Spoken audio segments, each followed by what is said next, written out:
تفسیر قرآن پر مبنی پروگرام قول اللہ میر عدیل عارف کی جانب سے۔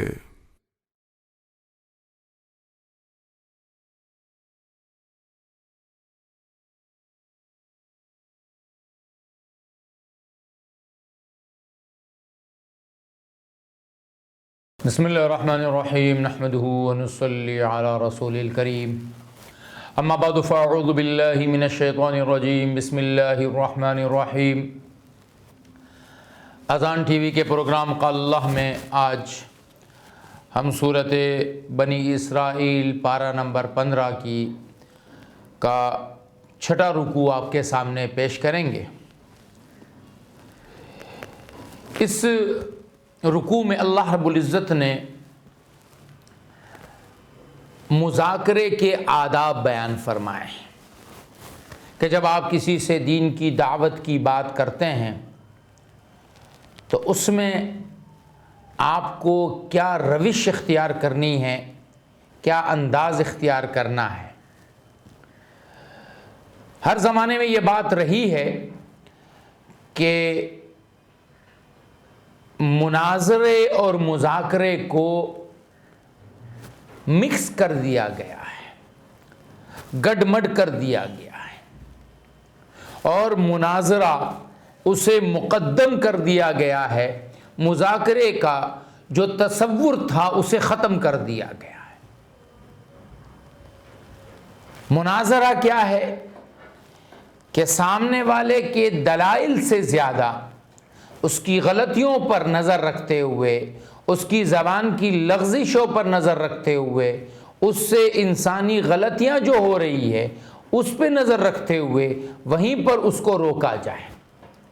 کہیں اگر کسی نے لفظ کالا کہنا تھا اور اس کی زبان سے کالا نکل گیا، کسی نے قلب کہنا تھا اور اس کی زبان سے قلب نکل گیا، تو اب مناظر نے اس کو پکڑنا ہے اور سامنے والے کی کم علمی، سامنے والے کی جہالت، سامنے والے کا اناڑی پن واضح کرنا ہے۔ یعنی مناظرے کا پورا خلاصہ دلائل پر نظر رکھتے ہوئے نہیں ہے کہ آپ کے دلائل مضبوط ہیں تو میں آپ کی بات تسلیم کر لوں، بلکہ پوری بنیاد اس پر ہے کہ آپ بولتے وقت کیا غلطی کر رہے ہیں۔ ہم نے اس کو پکڑنا ہے اور آپ کو رسوا کرنا ہے اور دنیا کو دکھانا ہے، دیکھو ان کا علم یہ ہے، ان کا انداز یہ ہے، ان کو تو اتنا بھی معلوم نہیں ہے۔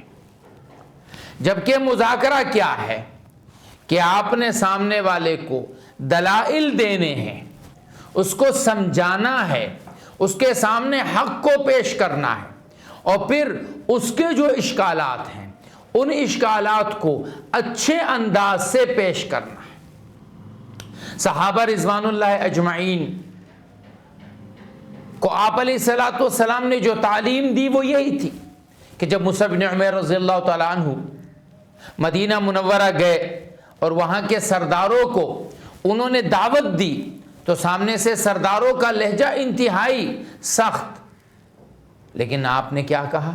میں تمہارے سامنے حق کی ایک بات رکھنا چاہتا ہوں، اگر تمہیں وہ بات حق لگے تو قبول کر لو، اور اگر وہ بات تمہیں حق نہیں لگتی، اگر وہ بات تمہیں صحیح نہیں لگتی تو تمہیں رد کرنے کا اختیار ہے۔ تو سامنے والے نے کہا ارے بھائی اس سے بہتر بات کیا ہے۔ 2016 میں ہمارا ایک محمد شیخ نامی شخص سے یہی مذاکرہ ہوا۔ ہم ان کے پاس گئے، ان کے ساتھ بیٹھے، کیونکہ یہ علم میں آ چکی تھی بات کہ قرآن کے نام پر وہ قرآن کا غلط ترجمہ کر رہے ہیں، قرآن کے نام پر وہ قرآن کا غلط ترجمہ کر رہے ہیں۔ اس سے زیادہ ہمارے علم میں بات نہیں تھی۔ ہم جب بیٹھے تو ہمارا ہرگز وہاں مناظرہ کرنے کا ارادہ نہیں تھا، نہ ہم مناظرہ کرنے گئے۔ ہم تو مذاکرہ کرنے گئے تھے کہ محمد آپ اس جگہ یہ غلطی کر رہے ہیں، آپ اس ترجمے میں یہ غلطی کر رہے ہیں، چلے جی اس آیت کو چھوڑے اس آیت پر آ جائے۔ یہ مناظرے کا انداز نہیں تھا، یہ مذاکرے کا انداز تھا۔ لیکن ان صاحب نے 1.5 سال کے بعد اسی چیز کو جب منظر عام پر وہ لے کر آئے، بہت سارا اس میں ایڈیٹنگ کرنے کے بعد تو اسے مناظرے کا نام دیا، اپنی فتح کا نام دیا۔ ہم تو قرآن کی ان آیتوں کی بنیاد پر ان سے ایک حق کی بات کرنے گئے تھے، حق سمجھانے گئے تھے، اور پھر جب وہ کھلے حقیقت کو تسلیم نہیں کر رہے تھے، جب وہ کھلی باتوں کو تسلیم نہیں کر رہے تھے، تو پھر فطرتاً جھنجھلانا بنتا ہے۔ آپ کی جھنجھلاہٹ بتا دیتی ہے کہ آپ حق بتا رہے ہیں اور سامنے والا آپ کے حق کو قبول نہیں کر رہا۔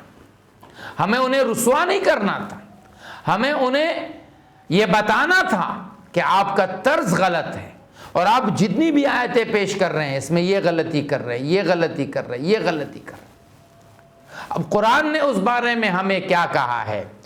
وَقُلْ لِعِبَادِي يَقُولُ الَّتِي هِيَ أَحْسَنُ، میرے بندوں سے کہو کہ وہ اچھے انداز سے اچھی بات۔ ایک اور جگہ اللہ رب العزت کیا فرماتے ہیں؟ ادعو الی سبیل ربک بالحکمہ، اچھے طریقے سے دعوت دیجیے، آپ کے دعوت دینے کا انداز اچھا ہو۔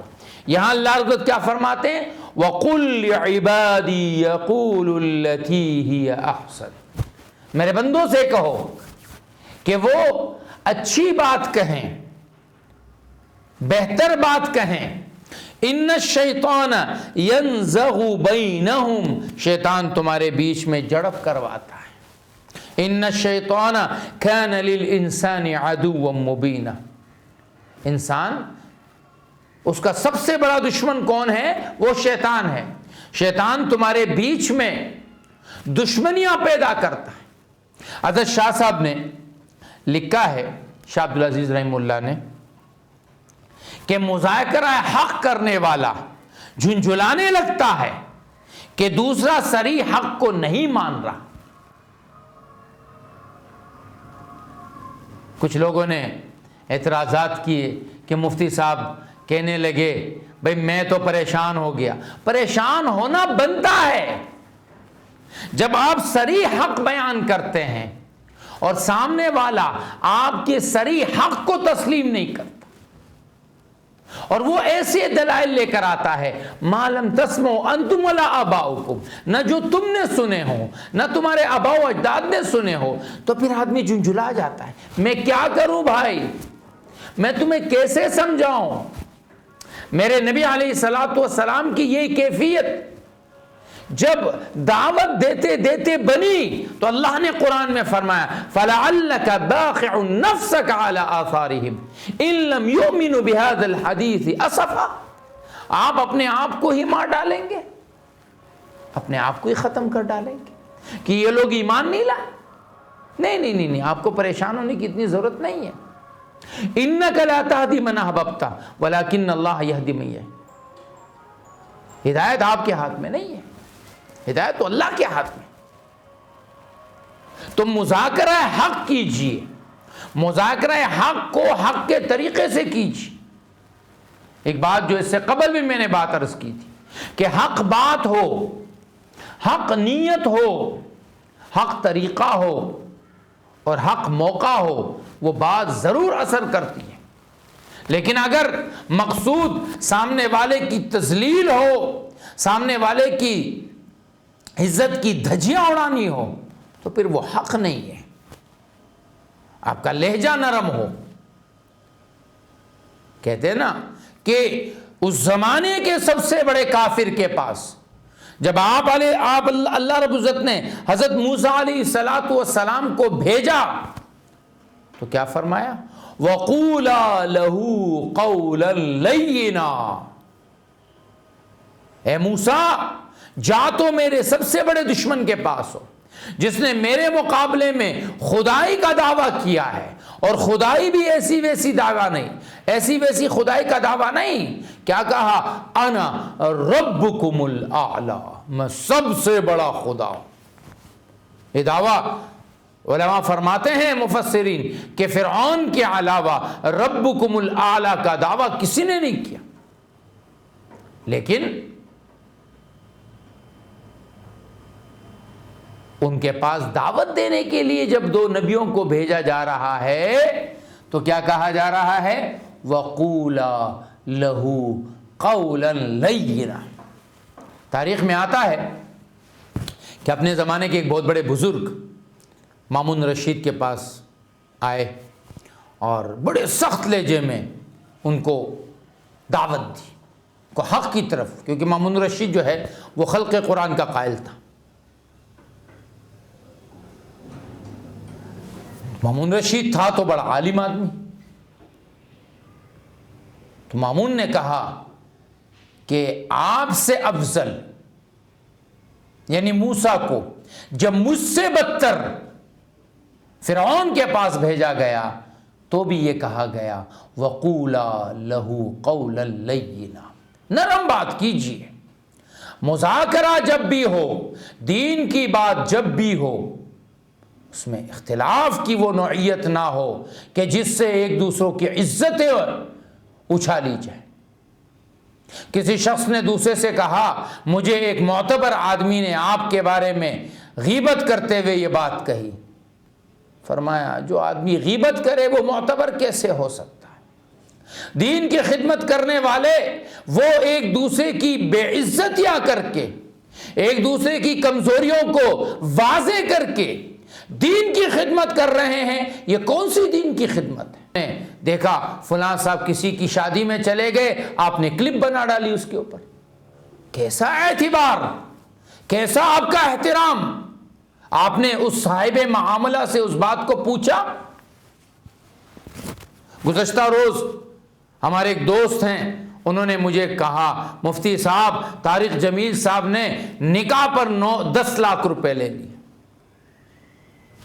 میں نے عرض کیا اگر پہلی بات تو یہ ہے کہ آپ کو طارق جمیل صاحب نے یہ بات بتائی ہے کہ انہوں نے 10 لاکھ روپے لیے؟ کہا نہیں جی میڈیا میں آیا ہے۔ میں نے کہا دیکھیں صاحب معاملہ سے پوچھے بغیر آپ کو حق نہیں ہے کہ آپ اس بات پر تبصرہ کریں۔ وَلَا تَخْفْ مَا لَيْسَ لَكَ بِهِ عِلْمٍ، نہ بول وہ بات جس کا تمہیں علم نہ ہو۔ اور پھر دوسری بات یہ ہے کہ طارق جمیل صاحب کو آپ آج سے جانتے ہوں گے، میں طارق جمیل صاحب کو بنفس نفیس 1997 سے جانتا ہوں۔ میں ان کا دوست نہیں ہوں، وہ مجھے شاید نام سے بھی نہ جانتے ہوں، کس زمانے میں جانتے تھے آج نہیں جانتے ہوں گے، لیکن میں یہ جانتا ہوں کہ وہ کس حیثیت کے مالک ہیں، وہ کس فیملی سے تعلق رکھتے ہیں۔ میں نے کہا 10 لاکھ روپے تو آج کل ہم جیسے مولویوں کے لیے کوئی حیثیت نہیں رکھتے، تو طارق جمیل صاحب 10 لاکھ پر اتنا بڑا کام کریں گے؟ ایسا نہیں ہو سکتا۔ ہاں یہ کہہ سکتے ہیں کہ وہ فیملی شاید ان کے ساتھ زمینداروں کی جماعت میں چلی ہوگی تو چلے گئے ہوں گے، اب اس پر ہماری کلفیں بنی، اس پر ہم نے جو ہے وہ علماء کو لتاڑنا شروع کیا۔ یہ انداز نہیں ہے، یہ مذاکرے کا انداز نہیں ہے۔ ہمیں ہر بات پر تبصرہ نہیں کرنا چاہیے، ہمیں حق کی بات کو کرتے ہوئے اس بات کو دیکھنا چاہیے کہ ہم کسی کی بے عزتی تو نہیں کر رہے، کسی کی عزت اچھال تو نہیں رہے ہیں۔ کوئی شخص اس کا معاملہ جو اللہ کے ساتھ ہونا چاہیے، ہم کہیں اللہ تو نہیں بن رہے ہیں، ہم فیصلہ تو نہیں کر رہے ہیں، ہم دلوں کے احوال پر لوگوں پر فتوے تو نہیں لگا رہے ہیں۔ ان الشیطان ینزغ بینہم، شیطان تمہارے بیچ میں جھڑپ کرواتا ہے۔ ان الشیطان کان للانسان عدوا مبینا، شیطان تو انسان کا کھلا دشمن ہے۔ ربکم اعلم بکم، تمہارا رب تم سے زیادہ جانتا ہے۔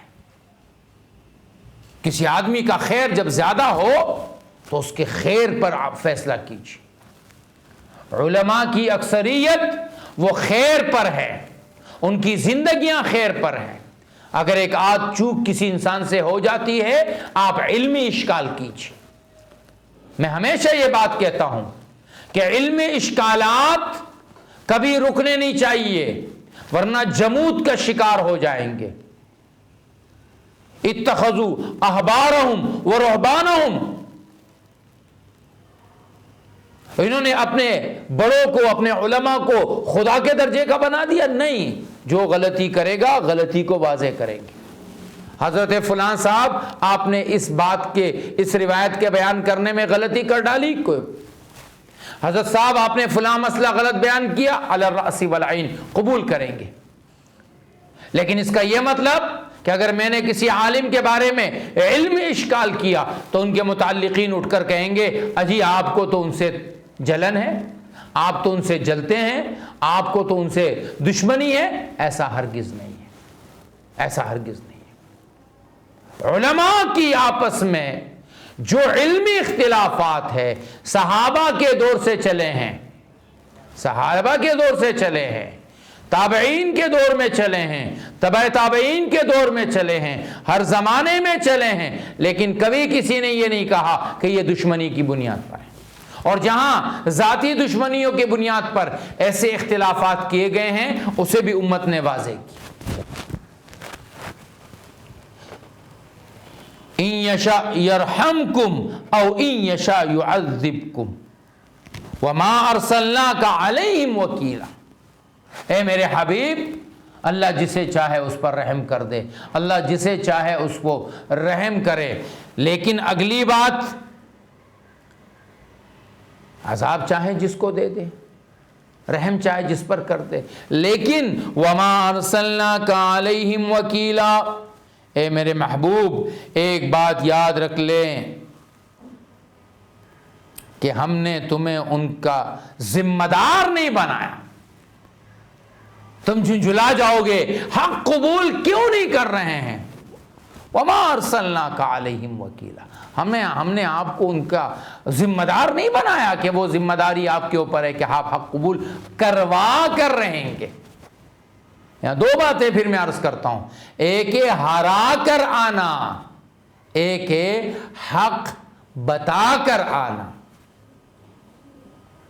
ایک ہے ہرا کر آنا، مناظرے میں ہار جیت کی بنیاد ہوتی ہے جو اسلام کی بنیاد رہی ہی نہیں ہے۔ ہاں، حق بتا کر آنا وہ میری آپ کی ذمہ داری ہے، وہ اچھے انداز سے بتا کر آئیں گے۔ اور اس پر اب اگلی بات، حق منوا کر آنا وہ ہماری ذمہ داری نہیں ہے۔ وما علینا الا البلاغ المبین، ہماری ذمہ داری تو صرف اتنی ہے کہ ہم حق بات پہنچائیں گے، منوائیں گے نہیں۔ وَرَبُّكَ أَعْلَمُ بِمَنْ فِي السَّمَاوَاتِ وَالْأَرْضِ، تیرے رب کو معلوم ہے زمین و آسمان میں کیا ہے۔ وَلَقَدْ فَضَّلْنَا بَعْضَ النَّبِيِّينَ عَلَى بَعْضٍ وَآتَيْنَا دَاوُودَ زَبُورًا، ہم نے نبیوں کو فضیلت دی۔ انبیاء علیہ السلام کتنے ہیں؟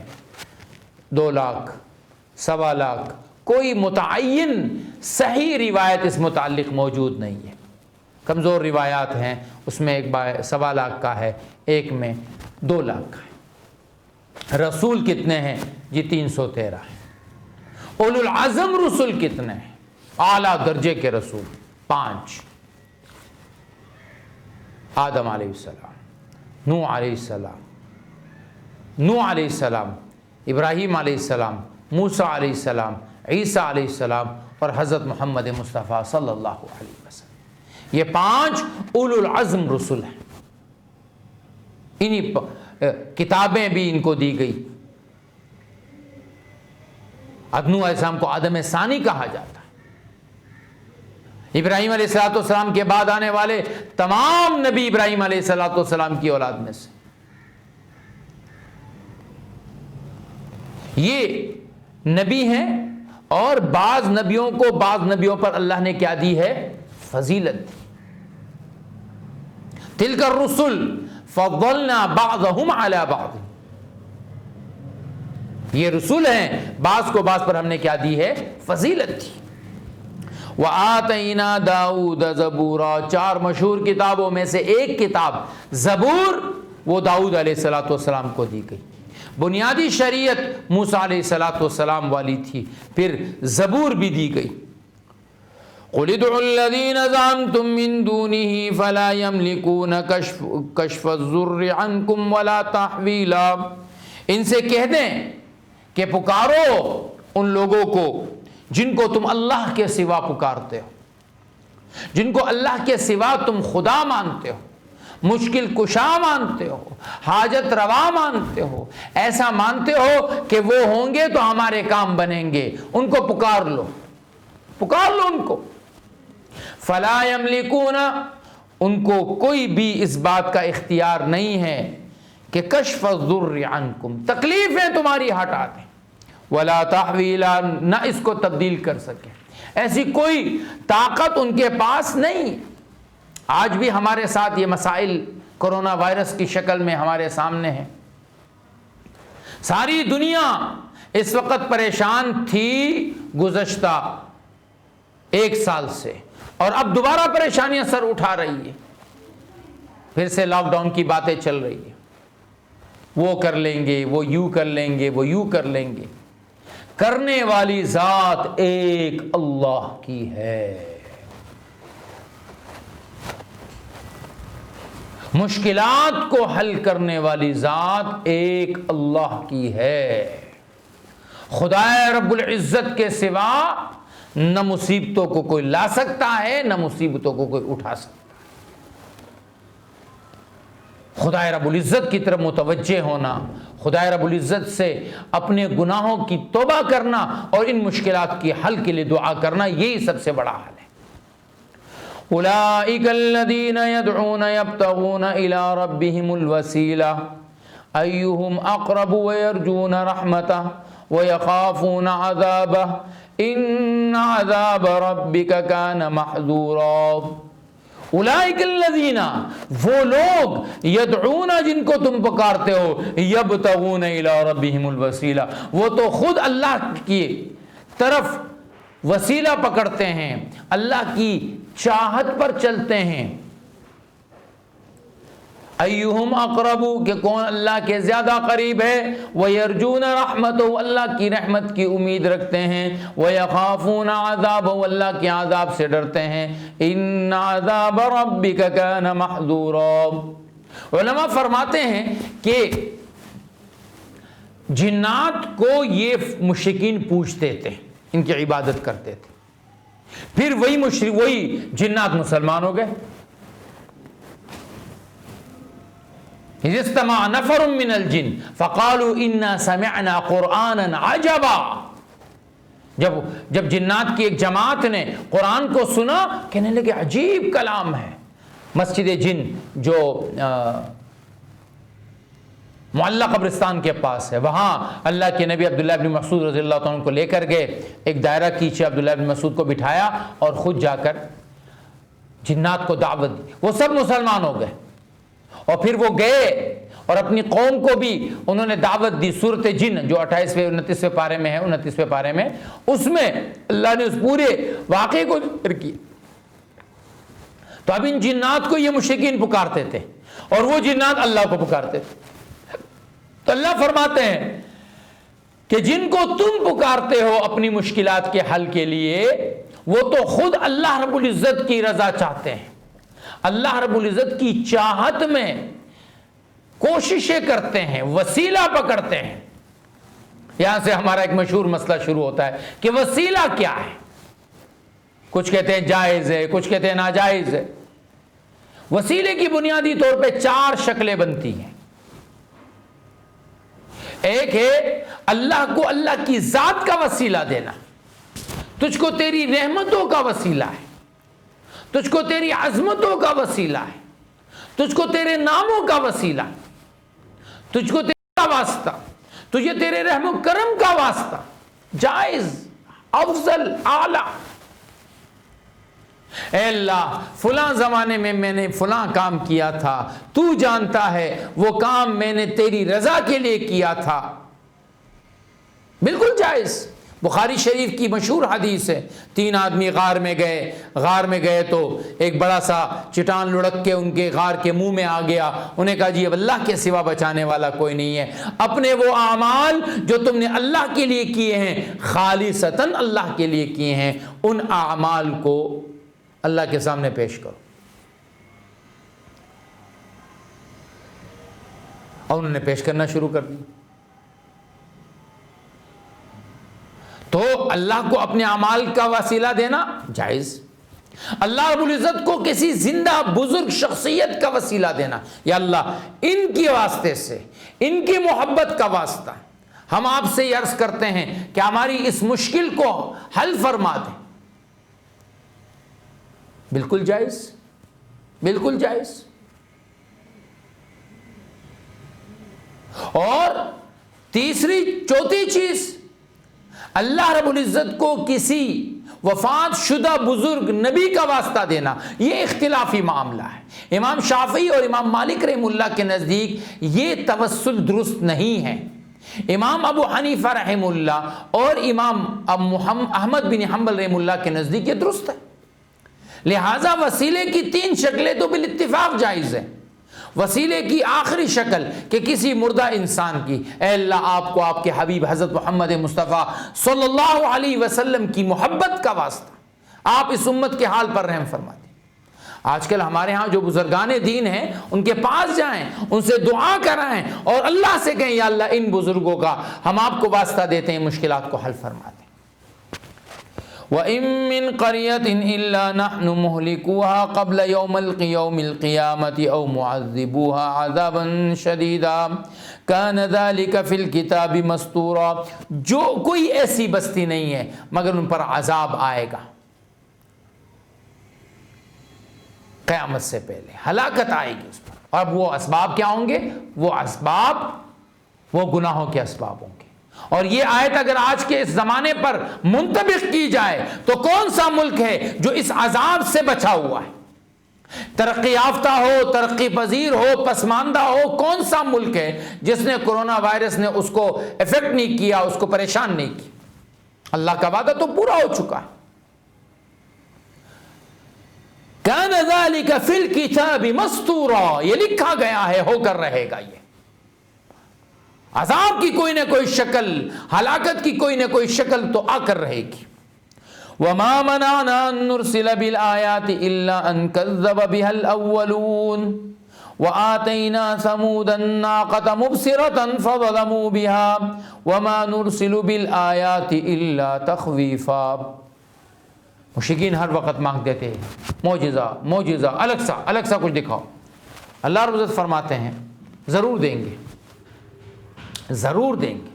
موسیٰ علیہ السلام کی قوم نے کہا کہ ہم اللہ سے انزل علینا مائدۃ من السماء، ہمارے اوپر آسمان سے دسترخوان اترے جس میں طرح طرح کی نعمت ہے، بھوک ہوگی ان لوگوں کو۔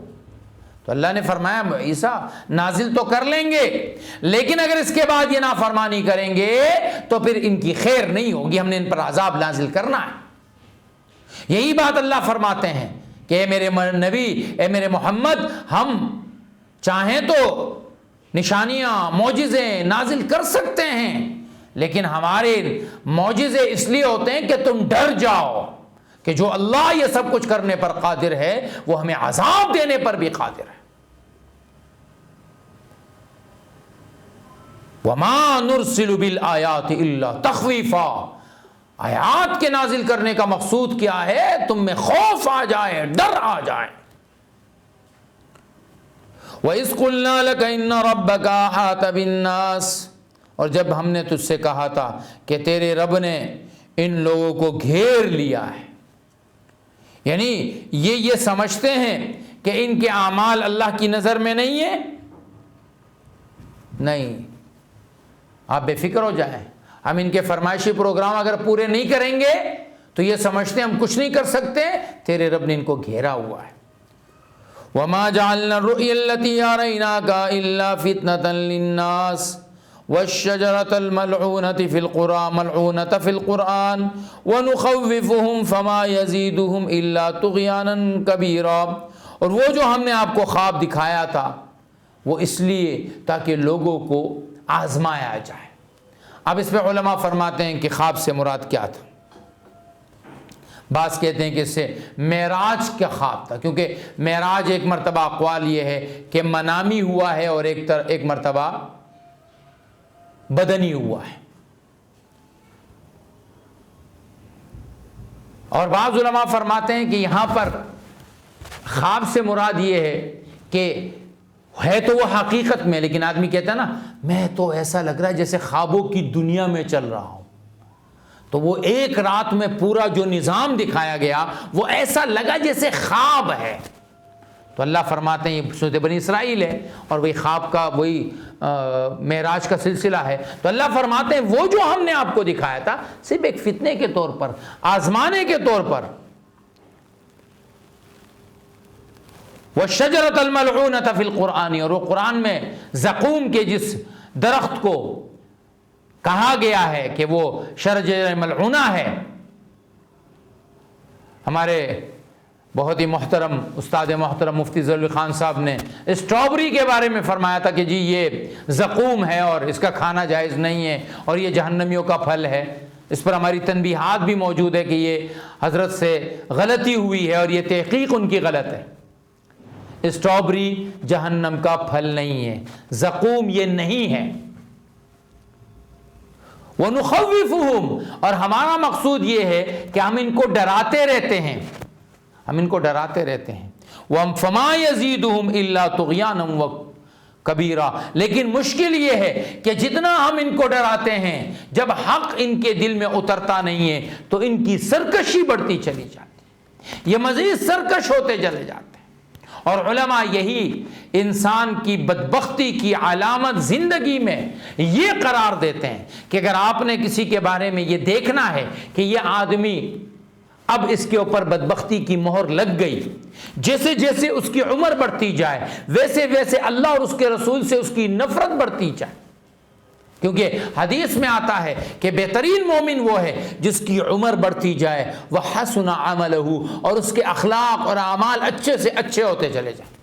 اور برا آدمی وہ ہے کہ جس کے اعمال بد سے بدتر ہوتے جائیں، اللہ کا انکار ہو، اللہ کے احکام کا مذاق ہو، نبی کے طریقوں کا مذاق ہو، دین کا مذاق ہو. اب سمجھ لیجئے اس آدمی کا انجام بہت برا ہونے والا ہے. وقتی طور پہ انسان سے گناہ ہو جاتے ہیں، جوانی میں انسان سے گناہ ہوتے رہتے ہیں، غلطیاں ہوتی رہتی، لیکن جیسے جیسے اس کی عمر بڑھتی جاتی ہے وہ اللہ کی طرف متوجہ ہوتا چلا جاتا ہے، توبے کی طرف متوجہ ہو جاتا ہے. اگر وہ توبے کی طرف متوجہ نہیں ہوتا تو اس کا مطلب ہے کہ اب اس کے دل پر اللہ نے مہر لگا دی ہے، اور یہ مہر گمراہی ہے، مہر ضلالت ہے، اور اللہ رب العزت نہ کرے مگر یہ سیدھا جہنم کا راستہ ہے. اللہ میری اور آپ کی ہم سب کی حفاظت فرمائے. وآخر دعوانا الحمدللہ رب العالمین. تفسیر قرآن پر مبنی پروگرام قول اللہ میر عدیل عارف کی جانب سے